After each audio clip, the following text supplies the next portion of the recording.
এই বলছি, তোমার ওই প্রথম স্মার্টফোনটার কথা মনে আছে, যেটা কলেজে ওঠার সময় প্রথম তুমি হাতে পেয়েছিলে?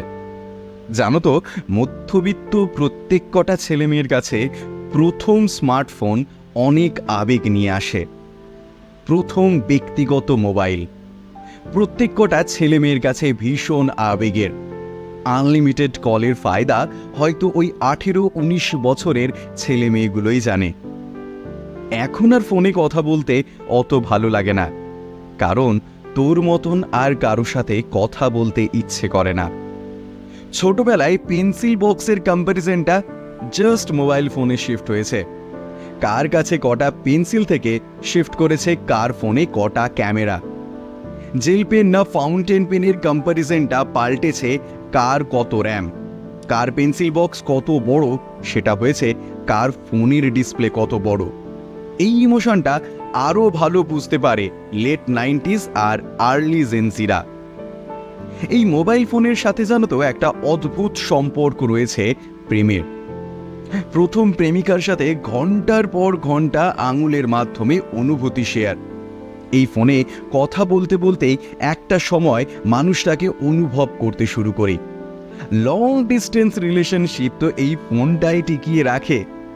এই ফোনটাই তো সাক্ষী প্রথম ঝগড়ার, প্রথম বিলাপের, প্রথম কান্নার, প্রথম ব্রেকআপের, মন খারাপের পর এটাই তো সবার আগে ছুঁড়ে ফেলা হয়। বন্ধুদের সাথে পিএমপিসির এটাই তো হাতিয়ার। কেউ কেউ এই ফোনকেই খুব যত্ন করে রেখে দেয় প্রিয় মানুষের অনেক স্মৃতি, অনেক ছবি। তারপর হঠাৎ বৃদ্ধ হতে শুরু করে এই ফোনটাও। বয়স্ক মানুষের মতন আটকে যায়, টেকনিক্যালি যাকে আমরা বলি হ্যাং করছে। আস্তে আস্তে দৃষ্টি ঝাপসা হওয়ার মতো ক্যামেরা ঘোলাটে হয়।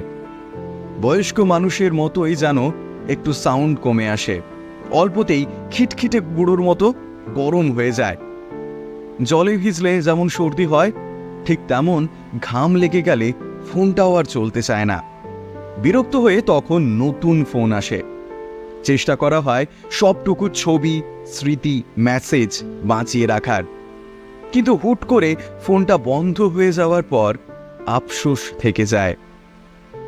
অনেকদিন পরে যখন হঠাৎ ওই পুরনো ফোনের কভার বা ডেড হ্যান্ডসেটটা চোখে পড়ে, সেই আগের মতন আবেগ কাজ করে। তোর সাথে কথা বলা, অনুভূতি, বন্ধুদের মাঝে সেলফি, কত কিছুই না জমা রয়ে গেছে এই ছোট্ট যন্ত্রটার মধ্যে। আজকে এই ফোনটা দেখেও বড্ড বেশি তোর কথা মনে পড়ছে। হ্যাঁ রে, তোরও পুরনো ফোনটা দেখলে আমার কথা মনে পড়ে। আসলে কি জানিস তো, বাঙালি অনেকটা বেশি আবেগে ভাসে।